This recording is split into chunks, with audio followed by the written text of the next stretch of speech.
Velkomin í Icelandic Immersion, comprehensive Icelandic for Icelandic learners.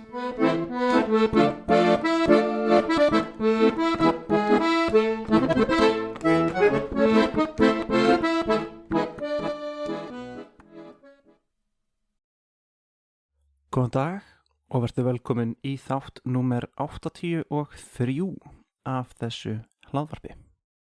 Í dag datt mér í hug að tala eitthvað sem að ég er eiginlega nýlega búinn að læra og komast að eftir að ég fór að kafa aðeins dýpra ofan í málin.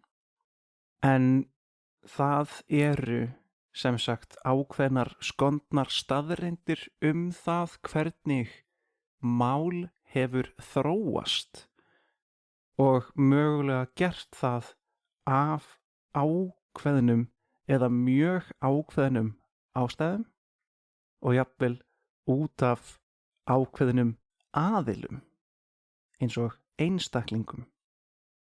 En þá er það að mögulega hefur kóngafólk, það er að segja konungar eða drottningar eða eitthvað fólk sem var virkilega hátt sett og margir eða jafnvel einmitt allir hafa verið settir undir þennan aðila og vilja þá gera allt til að þóknast þessum aðila. Að þeir fari að haga sér eins og þessi aðili. Til að tengja þessa mjög ótengdu hluti saman, þar að segja blind virðing til kóngafólks og málþróun. Ef konungurinn talaði á einhvern ákveðinn máta sem var öðruvísi en flestir, að þá færu þegnar kóngsins að tala eins og hann, annað hvort til að láta honum ekki líða illa fyrir að vera mögulega með einhvers konar talgalla, eða af því að fólkið sem var neðarsett, eins og til dæmis undirmenn konungsins, eins og ráðgjafar og fleira fólk sem vann við hirð konungsins, og svo fólkið sem var undir þeim ráðgjöfum og undir hirðinni, og svo seinna allir þegnar ríkisins þegar við höfum farið í gegnum allar stéttirnar, að allir fara að tala eins og þá hefur tungumálið náttúrulega bara breyst. Ég var að skoða þetta af því ég hef haft mínar eigin kenningar það hvernig málið hefur þróast, þar að segja hvernig íslenska hefur þróast á svipaðan máta. En það kemur í ljós við að skoða þetta aðeins betur að þessar kenningar sem ég hef heyrt og voru eiginlega nokkuð skemmtilegar staðreyndir af því að í þeim fólst einhvers konar óöryggi manna sem enn er til staðar, þannig að það væri hægt að hlæja að því í dag, er svo ekkert svo satt, þar að segja það var ekki endilega tilfellið. Þau ykkar sem hafa nördast í tungumálum þekkið eflaust dæmi þetta, en ég þekki þá 2 þeirra. Og það fyrsta er þessi S-mælska innan spænskunnar. Það er að segja þeir sem tala spænsku og búa á Spáni segja S-in sín ekki sem S heldur eth, sem hljómar þá svolítið eins og íslenska þotnið. En það er mjög algengt að fullyrða að það hafi verið vegna ákveðins konungs sem hreinlega gat ekki sagt S-in sín eðlilega. Á íslensku heitir þessi talgalli að vera S-mæltur eða smámæltur. Svona eins og maður tali svo lítið að maður segi ekki S-in sín. Að maður þegi ekki F-in þín. Sem hliðarspor við þetta má kannski bæta við að auðvitað það nokkuð grimmt að kalla talgallan með hljóði sem felur í sér talgallan. Þannig að þeir sem hafa þennan talgalla þurfa að lýsa því með hljóði sem eða felur í sér gallan. Að vera smámæltur. Það rosa svipað og nafnið fyrir óútskýranlega óttan við orð sem hægt að lesa aftur á bak og áfram. Eða það sem heitir á ensku palindrome. En það heitir ibophobia sem að palindrome. En allavega, þetta virðist ekki vera rétt kenning á spænsku. Þetta mjög líklega mýta, a myth, því þetta virðist koma frá því að það voru einfaldlega hljóðbreytingar sem voru að eiga sér stað á greinilega 16. til 17. öld og einmitt dæmi að þessi rök gangi ekki upp að það eru ekki allar mállýskur spænskunnar sem að hafa þennan eiginleika eins og til dæmis suður-amerísk spænska. Það að segja sú sem töluð í Mexíkó, Bolívíu, Chile, Perú og svo framvegis.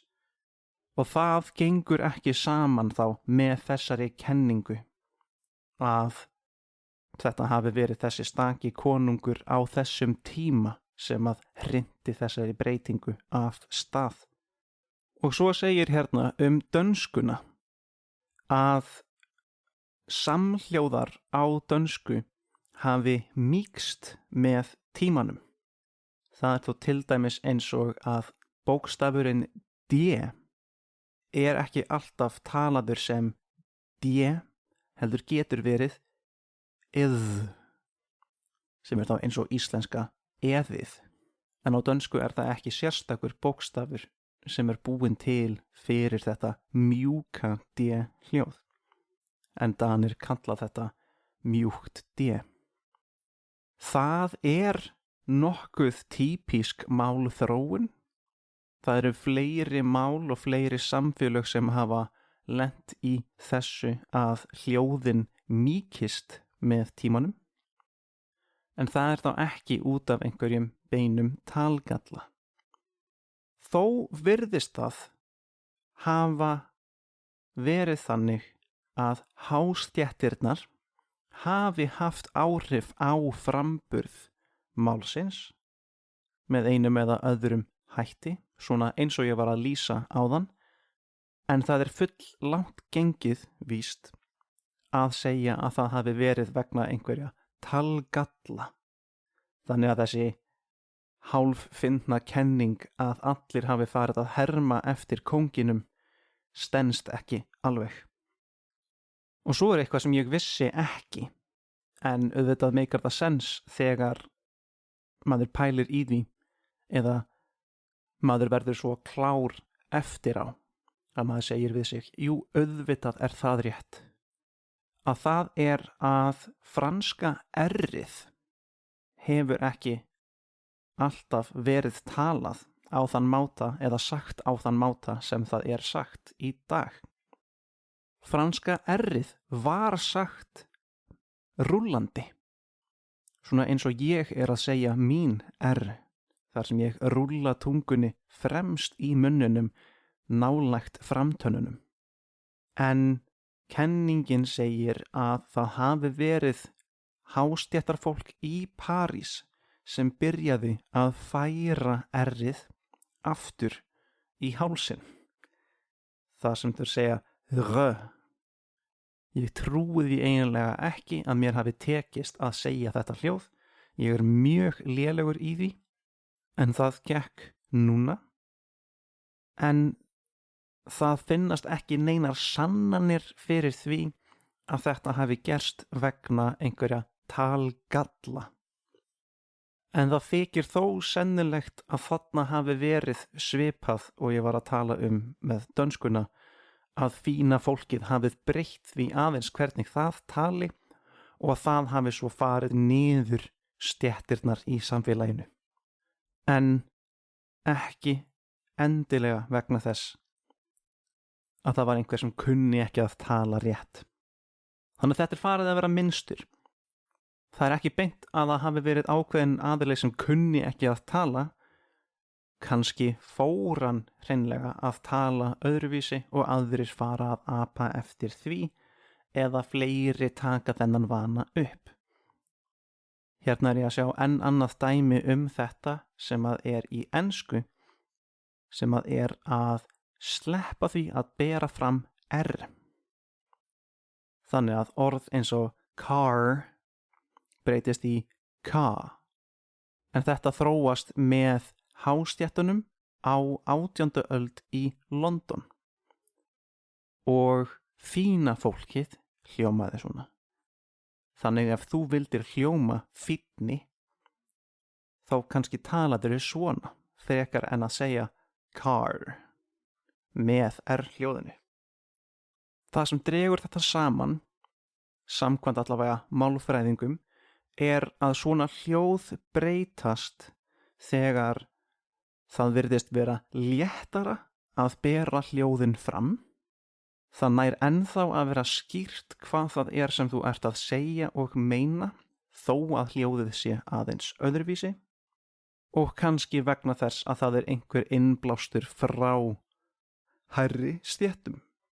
En til þess að svona breytingar geti haldist við, þá verða börn að geta lært þetta og heilt samfélag, hvort sem það samfélag heillar þjóðar eða heillar stéttar eða borgar, að það taki þetta hljóð upp. Ástæðan fyrir því að ég fór að skoða þetta því ég hef lengi haft þá kenningu að ástæðan fyrir því að það ekki fleiri hreimar eða mállýskur á íslensku og mögulega jafnvel að sum hljóð hafi breyst frekar mikið miðað við hvernig þau voru í norrænu og miðað við hvernig þau eru ennþá í öðrum málum sem eru afleiður af norrænu. Sé vegna tilkomu útvarpsins. Ég fór að pæla sérstaklega í þessu, því í gær eða í fyrradag heyrði ég frétt að það séu núna 100 ár liðin frá fyrstu opinberu útvörpun á Íslandi. Það að segja að miðað við þá skilgreiningu og dagsetningu að þá sé útvarpið orðið 100 ára á Íslandi. Ef við pælum í því að við berum virðingu fyrir einhverju sem við upplifum sem hærri stétt eða meiri fínleiki en það sem við erum, að þá viljum við kannski reyna að vera eins og það fólk, það samfélag.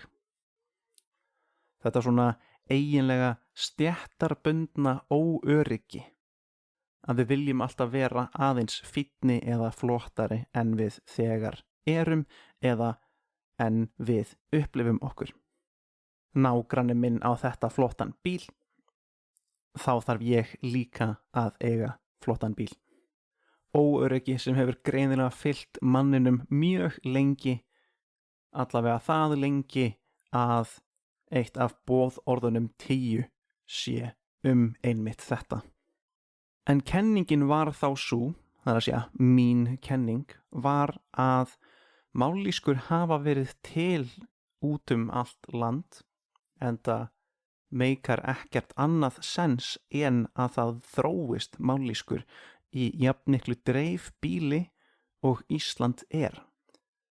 Það eru fáir sem búa á landinu og það er mjög langt á milli þeirra.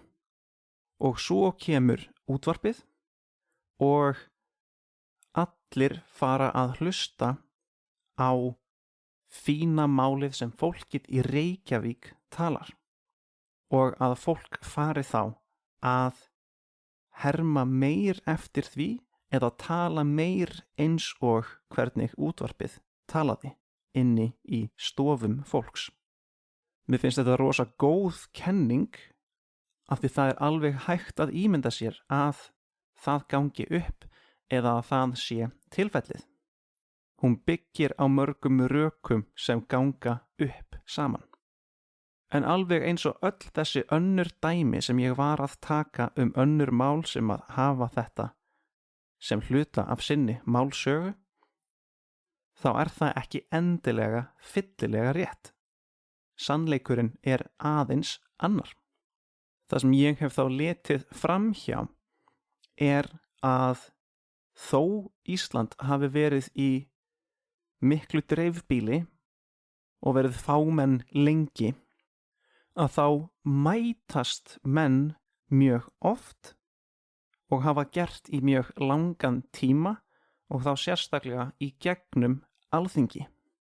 En það var þá einmitt þing þar sem fólk úr öllum sveitum, meira og minna, kom saman á hverju ári. Þannig málið fékk ekki jafn mörg tækifæri til að tvístrast í mjög ólíkar mállýskur. Hljóðið sem ég var að skoða þegar ég fer að rannsaka þetta er og en eins og þið vitið öll sem hlustið á mig og skilja mig er að það er engin munur á framburðinum af bókstafnum og Og þetta hélt ég að hefði verið eitthvað sem hafi gerst fyrir mjög stuttu síðan. Og jafnvel að það hafi gerst vegna þess að málið samræmist svo mikið við tilkomu útvarpsins. En samkvæmt heimildum, og þá nokkuð grunnum heimildum, ég er ekki búin að kafa nógu mikið í þetta, fyrir utan að vera ekki málvísindamaður, að þá hefur þetta gerst mun fyrr.